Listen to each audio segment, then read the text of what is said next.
La plupart de nos États sont indépendants depuis les années 60.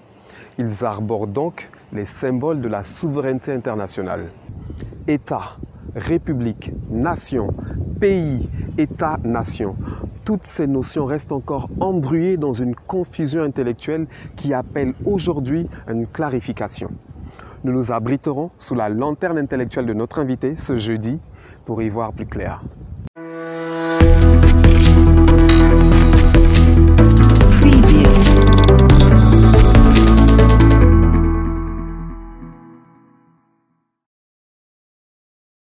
Chers amis de Point de Vue, bonsoir, je suis Laurent Monti et comme vous le savez, c'est toujours un grand plaisir de vous recevoir pour ce nouveau numéro de Point de Vue consacré au décryptage de l'actualité africaine, politique, sociale, économique, sportive et même, on parle même de santé à Point de Vue. Donc c'est votre rubrique de décryptage de l'actualité. Et ce soir, nous avons le plaisir, l'immense joie de recevoir pour la deuxième fois sur notre plateau le docteur Jean-Delors Biyogué, qui est à Libreville. Nous sommes ici à Abidjan. Et bonsoir, docteur Jean-Delors Biyogué. Bonsoir, monsieur Laurent Monti et Tougué. Comment ça se passe à Libreville? Tout va bien? Ça va, tout doux. Une forte pluie s'annonce. On est très bien, c'est une pluie de bénédiction. Pour te présenter, parce qu'à Point de Vue, on a pour habitude de se tutoyer. Donc, tu es docteur en sciences politiques. Tu es enseignant-chercheur à l'université Omar Bongo, Ondimba, et tu es également recteur de l'Institut Théopolis. Absolument. Voilà, donc Jean-Delors, ce soir, j'ai le plaisir de te recevoir pour parler de...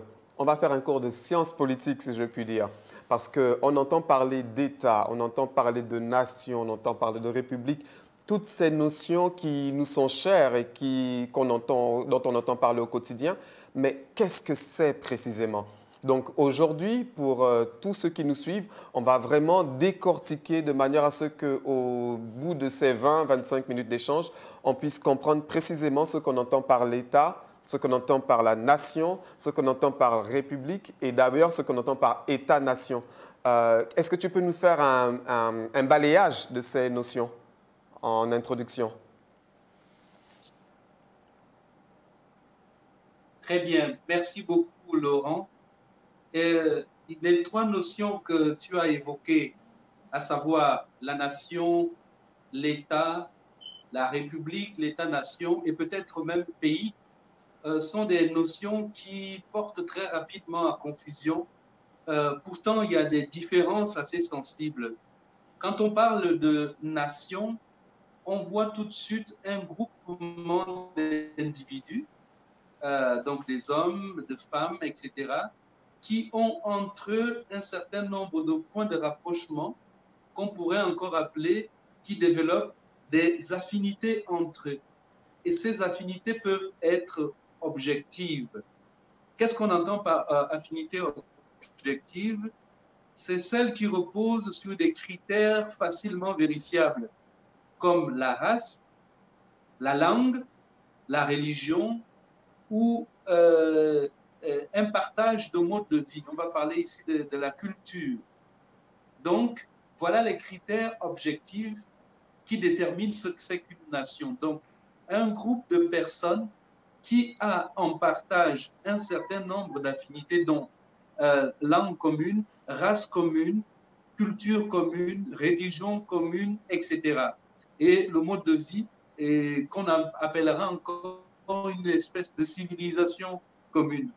Il y a à côté de ces critères objectivement vérifiables, des critères subjectifs qui, elles, vont être, par exemple, ce qu'on appellera ici le sentiment d'appartenance à une histoire commune, le sentiment d'avoir de la parenté et aussi de développer des liens spirituels qui sont historiques, qui sont encore moins faciles à décrire.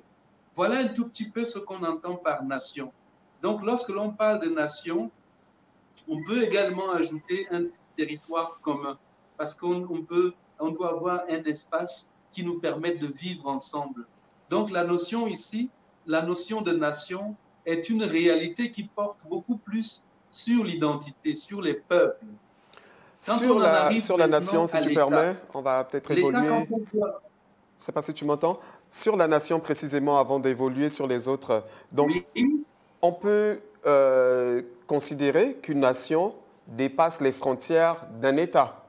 Si on part sur la base de ta définition, par exemple, on peut considérer par exemple, que le peuple Bambara, qui est présent au Mali et dans d'autres pays, puisqu'ils partagent la même langue, peut-être le même mode de vie, etc., la même culture, Alors, et qu'ils sont infra-étatiques, est-ce qu'on peut les considérer comme une nation?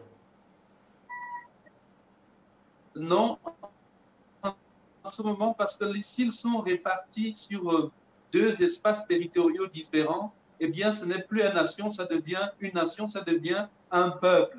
Comme on dirait, par exemple, le peuple Lingala, le peuple Fan que l'on trouve au Cameroun, en Guinée équatoriale, etc. Mais ici, c'est supplémentaire va être l'aspect de la territorialité.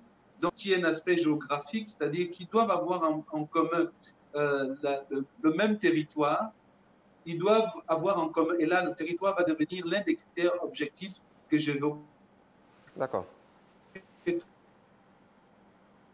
à l'heure. En synthétisant ce que je disais un propos liminaire, on va dire qu'une nation, c'est un groupe d'individus, groupement d'individus, qui a en partage un certain nombre d'affinités, comme je disais, ou points de ressemblance plutôt, comme le territoire commun, la langue commune, la race commune, la religion commune, un mode de vie commun. Ça, ce sont donc ce que j'appelais tout à l'heure des critères objectifs de reconnaissance. Et tout cela doit être nécessairement attaché à un territoire. Sinon, on se retrouve dans un contexte où on n'est plus en présence de l'idée d'une nation, mais l'idée de peuple qui, lorsqu'elle s'étend au-delà des frontières, va constituer ce qu'on appelait par le passé des empires. Et ici, il faut fortement qu'on ait le sentiment d'avoir, si vous voulez, des affinités qui reposent également sur des souvenirs communs. Ces souvenirs communs peuvent être des migrations, ces souvenirs communs peuvent également être des luttes pour les indépendances menées ensemble.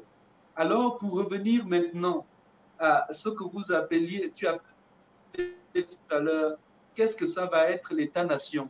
Et c'est là toute la difficulté aussi bien en droit qu'en sciences politiques de dire, surtout pour les pays africains, est-ce qu'on peut parler d'État-nation en ce qui concerne les pays africains depuis que nous avons hérité de la balkanisation de la conférence de Berlin, qui Peut-être, a Jean Delors, éparpillé les ethnies, qui a éparpillé les langues? Oui. peut-être avant de parler d'État-nation, parlons de l'État d'abord tout court. Qu'est-ce que c'est qu'un État? On a parlé de la nation, tu as donné le cadre de ce que c'est qu'une nation. Et maintenant, l'État, et on essaiera de faire une jonction État-nation pour voir si, dans le cadre de nos pays, on peut parler d'État-nation. Très bien. Alors, l'État, la notion d'État ici, également, constitue un débat éternel en sciences politiques comme en droit. En droit, on définit très souvent l'État par ses éléments constitutifs, c'est-à-dire un territoire, un peuple, un gouvernement.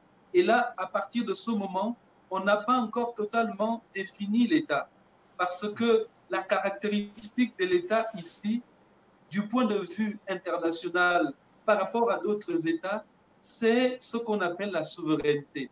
En ce moment, définir l'État seulement par ces trois éléments constitutifs ne suffit plus. Donc, l'une des définitions les plus complètes de l'État, c'est celle qui consiste à faire de l'État une personne morale titulaire de la souveraineté aux yeux des autres États. Vous allez vous rendre compte en ce moment qu'on va avoir une nation qui est beaucoup plus définie à partir des peuples et l'État qui va devenir en ce moment l'institution qui régit le fonctionnement d'une nation. Et donc, c'est l'État qui parle au nom de la nation, c'est l'État qui agit au nom de la nation, et c'est l'État qui impose à la nation le pouvoir régalien qui permet et crée des conditions de vivre ensemble. Donc ici, en deux mots, nous devons retenir que l'État, c'est une personne morale titulaire de la souveraineté. Et cette souveraineté, elle exerce sur un territoire, le pays, et ensuite sur des populations donc, qui vont constituer la nation de cet État-là. Okay. Et maintenant, donc, on a défini la nation, on a défini l'État, et souvent il y a une confusion aussi entre la République et l'État. Justement, est-ce qu'on peut marquer une différence claire entre la République et l'État, avant de revenir sur l'État-nation dont on parlait tout à l'heure? Absolument. Il y a une très grande différence entre la République et l'État. Parce que la République en elle-même n'est pas une institution. Or, l'État est une institution. La République est un système de gouvernement d'un État. Elle s'oppose, par exemple, à la République. On va mettre à côté la monarchie, etc., et bien d'autres systèmes que l'on peut avoir. Donc, la République est un système de gouvernance d'une entité territoriale qui repose sur la chose publique. Ce qui veut dire que la République est le système au sein duquel le pouvoir n'est plus détenu de droit divin. Le pouvoir est détenu par les gouvernants qui l'ont reçu de la part du peuple. Et donc, on a toujours rattaché la notion de république à celle de la démocratie, parce qu'au sein d'une république, comme son nom l'indique, la chose publique, eh bien, tout procède du peuple, par le peuple et pour le peuple. Donc, c'est un tout petit peu ce qui fait qu'on peut avoir un État qui soit régi selon ce principe républicain, donc la chose publique, le pouvoir qui vient du peuple et qui donne également la possibilité au peuple de limiter les velléités de domination pour la domination dans le cas d'une république. On peut également avoir des États qui, soi-disant, sont des républiques, mais qui fonctionnent de manière autoritaire. Donc, en fait, l'État et la République sont deux choses différentes. Un État peut exister sans être une république, et une république, malheureusement, ne peut pas exister si ce n'est pas incarné dans un État. Merci beaucoup. Mais on a souvent fait le rapprochement. Oui, vas-y, pardon. Vas-y. Oui, parce que d'un autre côté, on ne peut avoir de république que dans le cadre étatique. On ne peut pas avoir de république dans un cadre monarchique. C'est impossible parce que c'est deux systèmes de gouvernance des entités territoriales qui sont différents et qui d'ailleurs s'opposent. Mais est-ce qu'on peut avoir un État dans une monarchie? Non, l'État ne peut pas, on ne peut pas incarner, du point de vue que je viens de définir comme étant une personnalité morale détentrice du droit de la souveraineté, oui, une monarchie peut être un État. Par exemple, on parle de la Grande-Bretagne qui est une monarchie, mais en fait, en quelque sorte, qui présente également les spécificités d'un État parce que l'exécutif, le pouvoir exécutif direct vient du peuple. Le Royaume-Uni. C'est ça voilà, le Royaume-Uni plutôt. Donc c'est une monarchie parlementaire qui va présenter les spécificités d'une république parce que le pouvoir vient du peuple, le pouvoir de l'exécutif direct. Donc ici, ce qu'on ne peut pas avoir, c'est une monarchie républicaine, en quelque sorte, parce que les deux ne sont pas de pair. La monarchie est le droit divin, en quelque sorte, et avec l'évolution du temps, est devenue de droit familial, la transmission de pouvoir de père en fils, etc. Or, dans le cadre d'une république, eh bien, le pouvoir vient du peuple. Donc, voilà un tout petit peu la différence. C'est pour ça qu'on ne peut pas avoir une monarchie qui soit en même temps une république. Merci beaucoup. Souvent, comme tu l'as dit tout à l'heure, on rattache la République à la démocratie. Mais on se rend compte que, pour parler de la Chine, on va parler de la République populaire de Chine. C'est pareil pour la République de Corée. On se rend compte que très souvent, les pays qui ne sont pas des monarchies, des démocraties, je veux dire, ça joigne toujours le terme de République dans leur dénomination officielle. Comment, du coup, interpréter ça? Très bien. Alors, ce qui va faire la différence ici, c'est ce que vous entendez, la précision populaire. Lorsqu'on dit République populaire de Chine, République populaire de Corée, en réalité, c'est une tautologie. Lorsque l'on parle de république, il y a une notion de peuple déjà. Et lorsqu'on parle de populaire, c'est une espèce d'attribution de droit comment dirais-je, de droit qui soit au-dessus du peuple et qui amène des systèmes politiques à parler au nom du peuple. Voilà pourquoi vous allez avoir dans toutes ces républiques dites populaires un seul parti politique. Et c'est ce parti. Pourquoi le parti unique? C'est parce qu'il s'est autoproclamé parti du peuple. C'est une forme de dictature qui ne dit pas son nom en réalité, parce que les dirigeants ont fondé une constitution sur le mot de République populaire, qui veut dire qu'à partir du moment où elle est non seulement populaire, populaire dans le sens de la République, même étymologiquement parlant, mais aussi les pratiques politiques qui ne laissent plus une marge de manœuvre au peuple d'opérer un choix. C'est pour cela qu'on anticipe en mettant populaire.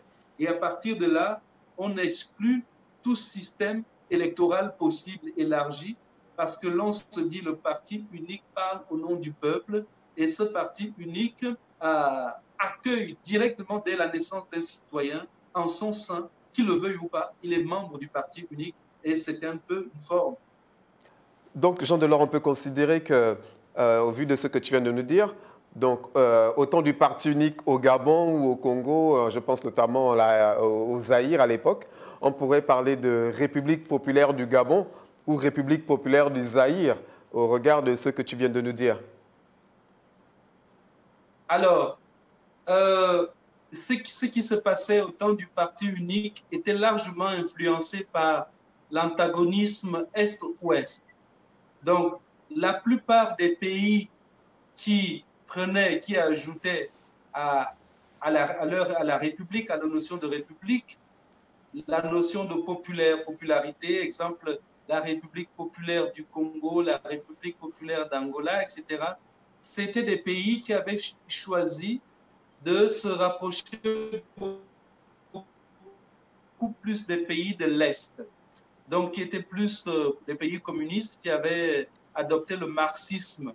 Donc, c'est eux qui ajoutaient la plupart du temps le terme populaire à leur république, mais tous les pays qui étaient beaucoup plus proches du bloc de l'Ouest n'étaient pas des républiques populaires, n'ajoutaient pas le terme populaire à la dénomination de leur pays, parce qu'ils voulaient rester en phase avec le bloc auquel ils appartenaient.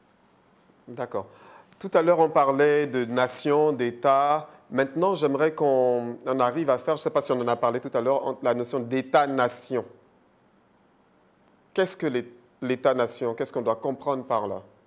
Eh bien, la notion d'État-nation est très, très à la mode dans le débat politologique, même en droit. Mais en gros, l'État-nation, c'est en fait un État qui repose sur un certain nombre d'éléments constitutifs que nous avons évoqués tout à l'heure. Mais en fait, en réalité, un État-nation est celui qui est composé d'un peuple avec une seule et unique identité en principe. On va parler, par exemple, d'une seule et unique langue, d'une seule et unique religion, d'une seule et unique identité culturelle généralisée. En principe, c'est ce type d'État qui devrait s'appeler État-nation. Mais lorsque l'on a vu que aujourd'hui, surtout pour les pays d'Afrique subsaharienne et même d'Afrique de manière globale, il était très difficile d'avoir des États-nations en tant que tels qui présentent ces caractéristiques communes avec des affinités que nous avons définies.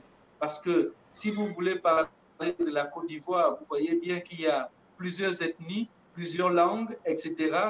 pour qu'il n'y a pas une langue commune que tous les Ivoiriens puissent utiliser pour se comprendre. en dehors du français. Il n'y a pas une langue commune que tous les Camerounais, tous les Gabonais puissent utiliser pour se comprendre. Donc, il est difficile en ce moment de parler d'État-nation dans le sens strict du terme. Alors, on a défini l'État-nation en fonction d'autres critères qui sont les critères objectifs, qui sont donc le premier critère va donc être ici celui du territoire, je reviens là-dessus, et celui qui va être défini par les symboles de la République. L'hymne national va devenir un dénominateur commun. Le drapeau va devenir un dénominateur commun. La langue officielle de communication va devenir un dénominateur commun. À partir de ce moment, on a donc pu trouver en tous les États qui existent la possibilité de parler d'État-nation.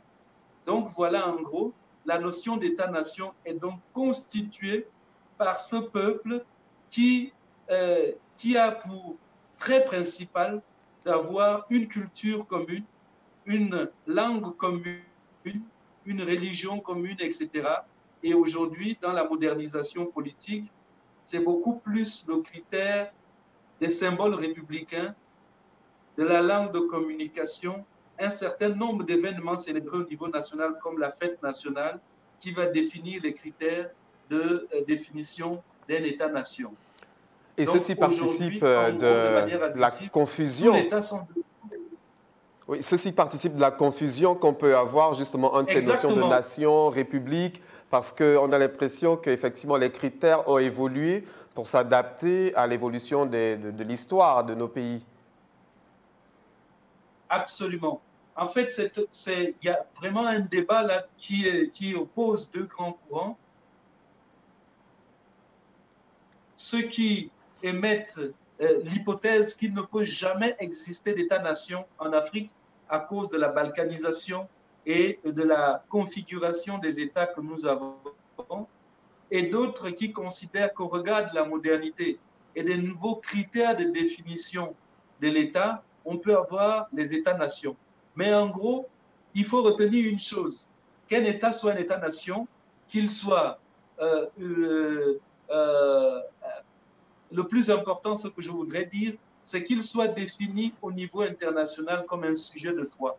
Après, maintenant, les considérations allant de dire si c'est un État-nation ou un État tout simplement, ce n'est qu'en fait des débats qui, aujourd'hui, ne prospèrent qu'au sein des universités et qui n'ont aucun impact en matière de gouvernement des peuples et des nations.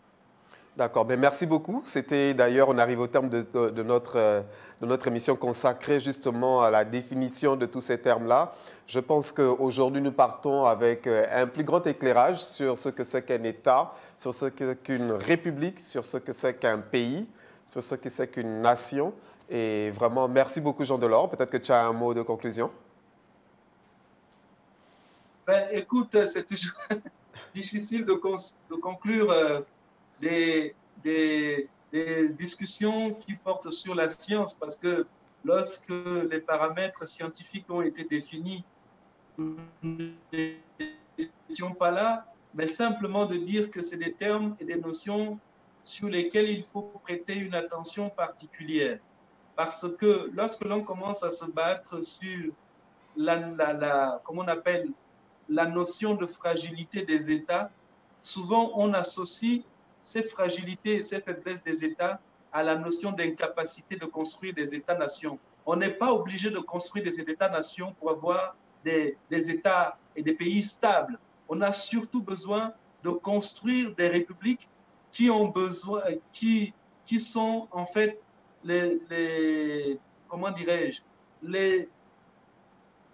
les seuls systèmes politiques qui posent le moins de problèmes lorsque le principe de la séparation des pouvoirs est respecté, lorsque les constitutions sont respectées et surtout, lorsque le mécanisme de gouvernance ne repose pas sur des exclusions basées sur des critères d'appartenance ethnique, religieuse, régionale, etc. Donc nous devons vraiment tous nous battre, jeunes, moins jeunes, société civile, intellectuelle, pour pousser à la construction des républiques, ou plutôt même, si je veux être plus précis, à la construction des États démocratiques, des pays démocratiques, plutôt que de parler d'État-nation, qui est une notion presque abstraite et qui est difficile à construire pour les États contemporains.